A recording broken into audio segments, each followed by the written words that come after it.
নয়া রাজনৈতিক বন্দোবস্ত এটা বলতে যে আমি প্রথমে যে কথাটি বলি, বাংলাদেশে 2017 থেকে 2024 একটা বিতর্ক ছিল, ডেভেলপমেন্ট অর ডেমোক্রেসি।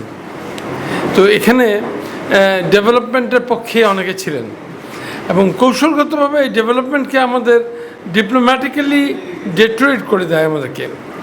আমরা উন্নয়নের পূর্ণ ব্যাখ্যাটা শুনেছি, কিন্তু নতুন ব্যাখ্যা আমরা খুব একটা পরিষ্কার করিনি। উন্নয়নের দিকে আমাদের একটা আগ্রহ ছিল, কিন্তু উন্নয়নটা ছিল আমাদের উপলক্ষ্য, আর লক্ষ্যটা ছিল আমাদের স্ট্র্যাটেজিক কমিউনিকেশন। এই উন্নয়নের নাম করে আমরা একটা স্ট্র্যাটেজিক কমিউনিকেশন, একটা রিজনাল একটা পলিসিকে এক্সিকিউট করা, এবং এটা একটা দুর্দান্ত রকমের স্ট্র্যাটেজিক ট্র্যাপ ছিল যেটা আমরা অনেক সময় খেয়াল করতে পারিনি। একটা চোখে ধুলো দেওয়া হলো, সেটা হলো আমাদের বেশ কিছু সিকিউরিটি থিঙ্ক ট্যাঙ্ক, রিজনালি লোকালি কিছু থিঙ্ক ট্যাঙ্ক বাংলাদেশ জনগণকে দুটো জিনিস বুঝালেন এবং অত্যন্ত সফলভাবে বুঝালেন। একটা হচ্ছে সাধারণ মানুষ তারা এটা বুঝে নিল, আর আমাদের সেনাবাহিনী, আমাদের সশস্ত্র বাহিনীকেও তারা বুঝতে সক্ষম হলো। সেটা হলো যে বাংলাদেশের ইন্টারনাল থ্রেট হচ্ছে মৌলবাদীরা, আর এক্সটার্নাল থ্রেট হচ্ছে ভারত নয় মিয়ানমার।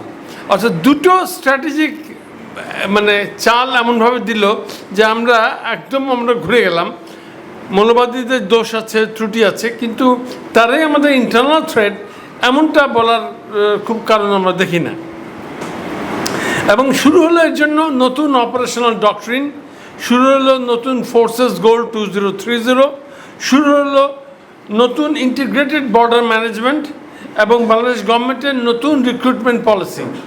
আমি আকলমন্দকে লিয়ে ইশারায় কাফি, সব কথা পরিষ্কারভাবে কেসে বলছি না, যারা বোঝে তারা বুঝে নেবেন। এবং এই যে ঘটনাটি ঘটলো, এর মধ্যে দিয়ে আমরা এখন দেখতে পাচ্ছি যে এখন আমরা যখন নতুন বন্দোবস্তের কথা বলবো আগামীতে, তখন আমাদের এই ফ্যাসিবাদের বিলোপটি সাধন হয়ে গেছে। এরপর আমাদের আসলো নতুন বন্দোবস্ত, এবং এই নতুন পলিটিক্যাল বন্দোবস্ত, এই পলিটিক্সটা এখন আর পলিটিক্স নাই, এই পলিটিক্সটা এখন জিও পলিটিক্স। অর্থাৎ এই পলিটিক্সটা যখন জিও পলিটিক্স হয়, এটাকে আমি মোটা দাগে বলবো আমাদের ফরেন পলিসি, সিকিউরিটি সিস্টেম, সাথে ইকোনমি, এগুলো এই কয়েকটা জিনিস খুব বেশি মাত্রায় জড়িত। এখন এগুলোকে আমরা কিভাবে হ্যান্ডেল করব? আমি খুব অবাক হয়ে দেখলাম যে ইন্টারিম গভর্নমেন্টের সময় একজন ভদ্রলোক ছিলেন, তার নাম খলিলুর রহমান সাহেব। উনি খুব পলিটিক্যাল লোক না, বাইরে থাকতেন, ব্যুরোক্র্যাটস, ইউনিভার্সিটিতে কথা বলে বেড়াতেন এবং জিও স্ট্র্যাটেজি, জিও পলিটিক্স নিয়ে খুব ভালো কথা বলেছেন। এবং উনি ভারতের ORF, এটা একটা প্রতিষ্ঠান, NGO, think tank, security think tank, observer research foundation, সেখানে প্রায়ই আসতেন কথা বলতে। তো এখানে তাকে আমরা দেখলাম যে তিনি এখানে চলে আসলেন, এবং এটি আমাকে একটা বড় প্রশ্নবোধক চিহ্ন হিসেবে আমার সামনে দাঁড়িয়ে গেল যে টেকনোক্র্যাট মন্ত্রী হিসেবে আসলেন, কিন্তু এটা বোঝার বিষয় আছে, এটা কি কেউ ওনাকে আনলো না ওর পিছনে কোনো একটা গ্র্যান্ড ডিজাইন ছিল, এটা একটা জানতে খুব স্বাভাবিকভাবে ইচ্ছা করে।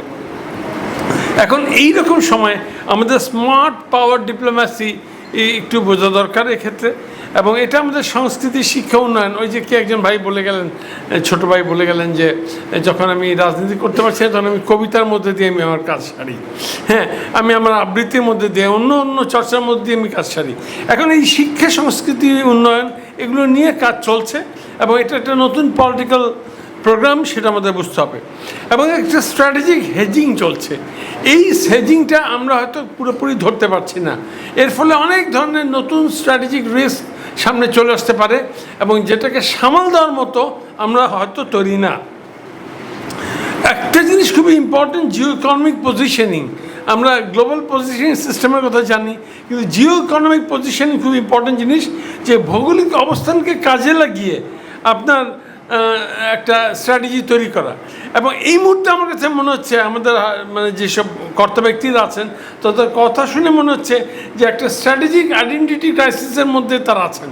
এই জায়গায় পরিষ্কার করতে পারছি না, আমি বুঝতে পারছি না কী হচ্ছে, কোন দিকে যাচ্ছে, আমি কার পক্ষে, কার বিপক্ষে, বা নিরপেক্ষ কিনা।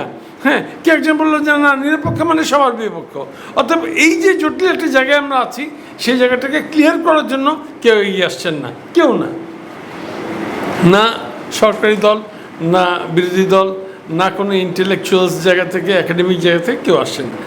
এখন এই যে স্ট্র্যাটেজিক যে ট্রেড ডাইভার্সিফিকেশন আমরা একটু একটু করে দেখতে পাচ্ছি, কয়েকজন কথা বলেছেন, হ্যাঁ, এই বিষয়টা এখন মনে হচ্ছে যেন আমাদের হাতের নাগালের বাইরে, এখানে আমাদের কোনো দায়িত্ব নাই, এটা বাইরে থেকে বুঝি ঠিক হয়ে আসবে। এটা একটা খুব বড় একটা ঝামেলার জায়গা হতে পারে বলে মনে হয়। কেউ কেউ বলছেন, আমি আমেরিকাতে একটা আলোচনা হয়েছে গত 3-4 দিন আগে, সেখানে তো বাংলাদেশের ফরেন পলিসি নিয়ে কথা বলেছে।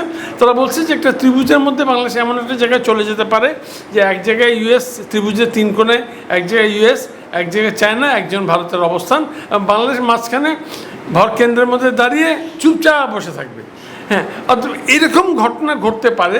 এই জন্য আমাদের মনে হয় আমাদেরকে নিয়ে খেলা চলছে, আমাদেরকে খেলতে হবে, আমাদের কারো পক্ষে থাকতে হবে, কখনো কখনো খুবই কৌশলে থাকতে হবে, কিন্তু এই খেলাটি কেমনভাবে হবে সেটারও একটা কিছু বিষয় আমাদের ঠিক করতে হবে।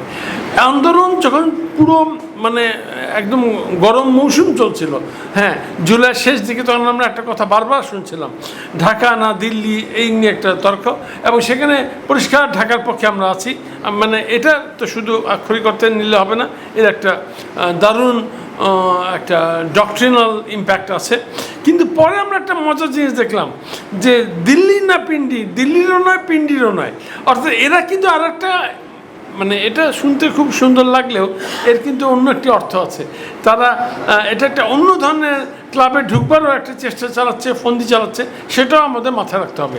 অথবা আমরা ইন্ডিপেন্ডেন্ট ফরেন পলিসি ওই জায়গায় যেতে পারেনি। আরেকটা জিনিস খুবই ইম্পর্টেন্ট, সেটার সাথে স্ট্র্যাটেজি খুবই ইম্পর্টেন্ট, মিলিটারি সিকিউরিটি ইম্পর্টেন্ট। আমাদেরকে নিয়ে যে টানাপোড়ন, আমাদের তো কোনো মাটির নিচে রিসোর্সেস নাই, আমাদের অন্য কোনো কিছু নেই যেটা নিয়ে খুব বেশি টানাপোড়ন হতে পারে। এমন বাংলাদেশ হচ্ছে একটা ঝামেলার জায়গা, যেটা একটা প্ল্যাটফর্ম, এখানে বসে অন্য কিছু করা যায়, এই সুবিধাটা বাংলাদেশের। অর্থাৎ এখানে বসে অন্য কিছু আমি করতে পারি, সেই সুবিধাটি আছে। এবং পৃথিবীর আপনি যদি ডিপ্লোম্যাটিকদের মানে ঢাকায় আসার বিষয়টি আপনি যদি কেউ রিসার্চ করে যে 20টা দেশের ডিপ্লোম্যাটস কারা কারা ঢাকায় আসে, দেখবেন যে খুবই প্রমিনেন্ট ডিপ্লোম্যাটস ঢাকায় আসে। তার কারণ ঢাকা হচ্ছে এমন একটা জায়গা যেখানে বসে, আরও পরিষ্কার করে বললে, গুলশানে বসে অনেক কাজ এখানে বসে করা যায়। হ্যাঁ, এবং এটা খুব নিরাপদ একটা জায়গা, এখানে বাকির লোক খুব বেশি এটা কথা বলবে না। এবং এইখানে যেসব ইন্টেলিজেন্স আছে তাদেরকে কাউন্টার করার জন্য তাদেরকে আসলে কাউন্টার করে না, তাদেরকে স্ট্র্যাটেজিক সাপোর্টই দেয়। আমি আসলে বেশি বাড়াবো না বিষয়টা, আমি শুধু লাস্টে একটি কথা বলবো। আমি আর 1 মিনিট চাচ্ছি আমি, সেটা হচ্ছে যে তারেক রহমান সাহেব আসলেন। আমি তারেক রহমানের বাবা জিয়াউর রহমান সাহেবের জানাজায় গিয়েছিলাম। আমার মনে হচ্ছে আমার দম বেড়ে যাচ্ছিল, আমি তখন বয়স কম ছিল, স্বাভাবিক, অনেক আগে তো গিয়েছিলাম। তো উনি মানে তার প্রতি তাকে অনেক নির্যাতন সহ্য করতে হয়েছে। তার বাবা মাকে আমি দেখেছি কাছে থেকে। আমরা একবার ভুটানে নিয়ে যাওয়া হয়েছিল আমার ছাত্র জীবনে, ঢাকা ভার্সিটি থেকে। তখন খালেদা জিয়া আমাদেরকে 12 জনকে ভুটানে নিয়ে যান, আমিও সেই 12 জনের একজন, যদিও আমি বিএনপি করি না। তো উনি এসে একটা কথা বললেন, আই হ্যাভ এ প্ল্যান। এটা আমার শুনে বেশ চিন্তা হলো এবং একটু ভয়ও পেয়ে গেলাম যে এটা আবার তারকে আবার যেন জিয়াউর রহমানের মানে ওই ঘটনার দিকে আবার যেন না যায়। তো বাট একটা কথা, if you fail to plan, it means you plan to fail. অর্থাৎ এটা আপনাকে কিন্তু মাথায় রাখতে হবে। এবং আমি একটা জিনিস দেখছি যে উনি চীনে গেলেন, একটা চমৎকার ডিপ্লোম্যাটিক ডিসিশন ছিল ওনার।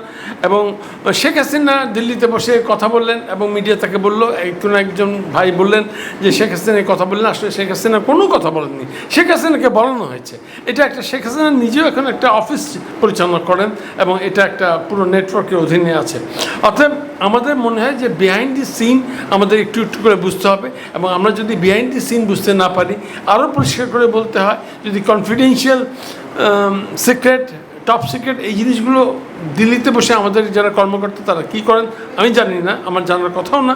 কিন্তু তারা যদি আমাদের রাষ্ট্রের দেশপ্রেমের জায়গা থেকে, দক্ষতার জায়গা থেকে, সীমানা বাড়িয়ে বড় করে চিন্তা করার জায়গা থেকে আমরা যদি দেখতে না পারি, বুঝতে না পারি, এবং শুধু বুঝলে হবে না, অপারেট করার হাত যদি লম্বা করতে না পারি, তাহলে কিন্তু খুব বেশি সুন্দর ভবিষ্যৎ আছে বলে মনে হয় না। সবাইকে ধন্যবাদ, বিডিএসকে অনেক অনেক ধন্যবাদ চমৎকার একটি বিষয়ে কথা বলার সুযোগ করার জন্য। ধন্যবাদ।